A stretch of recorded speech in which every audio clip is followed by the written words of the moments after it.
नमस्कार। आज हमारे पास एक बहुत ही अनोखा स्रोत है। हाँ। ये हिमाचल प्रदेश के एक पेंटर हैं पंकज कुमार। उनके YouTube वीडियो का ट्रांसक्रिप्ट। अच्छा। वो खुद को ऐसा कलाकार बताते हैं जिन्होंने धरती को अपना कैनवस माना है और विज्ञान को रंग। दिलचस्प। और श्री राम भगवान शिव की शिक्षाओं से प्रेरणा लेकर वो धरती को स्वर्ग बनाने का एक विजन रखते हैं। वाह, ये तो मतलब कला, अध्यात्म और सामाजिक पुकार का मिश्रण लग रहा है। बिल्कुल।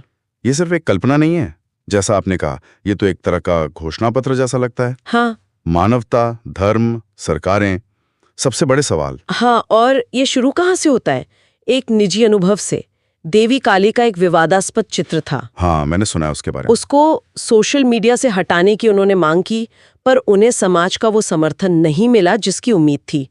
ये उनके लिए एक, आप कह सकती हैं, ट्रिगर पॉइंट बना। अच्छा। और फिर ये निजी मुद्दा कैसे वैश्विक चिंताओं से जुड़ गया, वहीं से वो इस अनुभव को लेकर आगे बढ़ते हैं और बड़े सवाल उठाते हैं।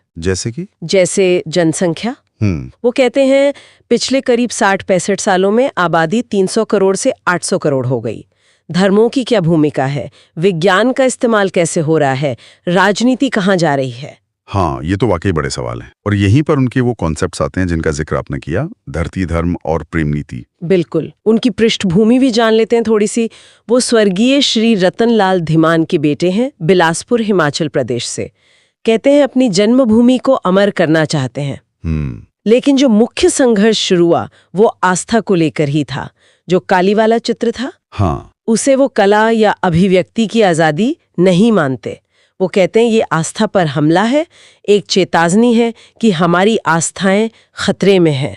तो ये व्यक्तिगत अनुभव एक तरह से उनके बड़े विचारों का आधार बन गया। सही। और इसी चेतावनी से वो बड़े सवाल पूछते हैं। क्या कोई धर्म बता सकता है कि धरती पर सुख शांति के लिए सही जनसंख्या कितनी होनी चाहिए? क्या अभिव्यक्ति की स्वतंत्रता अब आस्था पर चोट करने का जरिया बन गई है? ये सवाल सीधे उस चित्र वाले अनुभव से जुड़े लगते हैं। फिर वो कुछ पारंपरिक धारणाओं को भी एक नया रूप देते हैं। राम को राजा से ज्यादा नीति का प्रतीक मानते हैं। अच्छा। शिव को संहारक से ज्यादा प्रकृति में संतुलन का रक्षक। और धरती सिर्फ जमीन नहीं, वो माँ है। ये उनके पूरे दर्शन का, कह सकते हैं, केंद्र बिंदु है। और इसी सोच से निकलती हैं वो दो अवधारणाएं, धरती धर्म और प्रेम नीति। धरती धर्म क्या है उनके अनुसार? धरती धर्म मतलब प्रकृति से प्रेम, उसका सम्मान, संतुलन बनाए रखना।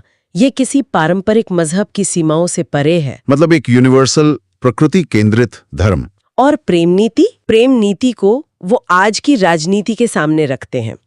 उनका मानना है कि राजनीति सत्ता की होड़ बन गई है, जबकि प्रेम नीति का आधार है समानता, सह अस्तित्व, पूरी धरती को एक परिवार मानना।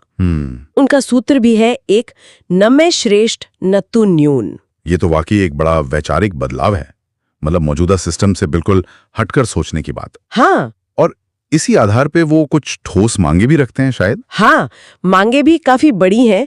वो चाहते हैं कि जनसंख्या संतुलन पर पूरी दुनिया में बात हो, वैश्विक संवाद। हाँ, सभी धर्मों से पूछा जाए कि उनकी शिक्षाएं, उनकी परंपराएं, क्या वो आज धरती और इंसानियत के लिए फायदेमंद है या रुकावट बन रही हैं? ये तो धर्मों के लिए सीधा सवाल है। बिल्कुल। वो अंतर्राष्ट्रीय कानूनों से भी अपील करते हैं कि धर्मों से ये सवाल पूछे जाएं और राजनीति को सत्ता की लड़ाई से हटाकर सेवा की प्रेम नीति बनाने की बात करते हैं। और विज्ञान और टेक्नोलॉजी पर भी उनका कुछ कहना था शायद। हाँ, वो कहते हैं टेक्नोलॉजी का लक्ष्य सिर्फ इंसानी आराम बढ़ाना नहीं होना चाहिए। मतलब रोबोट खाना बना दें, ड्रोन सामान पहुंचा दें, AI विचार लिख दें, ठीक है, लेकिन अगर इंसान सिर्फ आराम में डूबा रहा तो उद्देश्य कहाँ गया? सही बात है।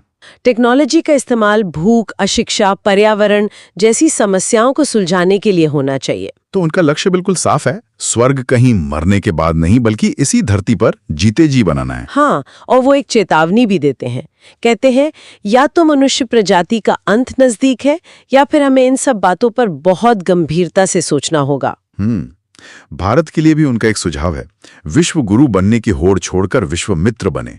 ताकि दुनिया हमारी संस्कृति को, जैसे शैव या काली को, डर या अज्ञान से नहीं बल्कि दोस्ती और समझ से देखें। और अंत में एक बहुत ही व्यक्तिगत मार्मिक बात कहते हैं। क्या? कि उन्हें अपनी जान का डर नहीं है। डर इस बात का है कि उनके अंदर जो ये ज्ञान है, ये विचार हैं, ये कहीं उनके साथ ही न चले जाएं। इसीलिए वो इसे एक घोषणा पत्र की तरह सबके सामने रख रहे हैं, ताकि इस पे सोचा जाए, बात हो। ये वाकई एक व्यक्ति की गहरी चिंता और बदलाव की तीव्र इच्छा दिखाता है। तो संक्षेप में कहें तो पंकज कुमार का ये स्रोत एक पुकार है। हाँ। कि भाई, ये विभाजन वाली राजनीति छोड़ो, प्रेम नीति अपनाओ, पारंपरिक धर्मों की सीमाओं से ऊपर उठो और धरती धर्म यानी प्रकृति और मानवता के धर्म को मानो। ये सोच बदलने का आह्वान है। बिल्कुल। और स्रोत के अंत में एक बहुत ही विचारणीय प्रश्न है। अगर इंसान मंगल पर बस्तियां बसाने की सोच सकता है, तो क्या वो इस धरती को, अपने घर को बेहतर बनाने की जिम्मेदारी से भाग रहा है? हाँ, यही सवाल। स्रोत का तर्क है कि धरती को स्वर्ग बनाने के लिए हमारे पास सब कुछ है, संसाधन, तकनीक, सब यही है। कमी है तो शायद इरादे की। बिल्कुल, आराम के बजाय उद्देश्य पर ध्यान देने की। और शायद ये प्रेम नीति ही उस जरूरी इरादे को जगाने का। यह है भारत की राजनीति के दुष्परिणाम। इसीलिए प्रेम नीति की मांग करता हूँ। धन्यवाद।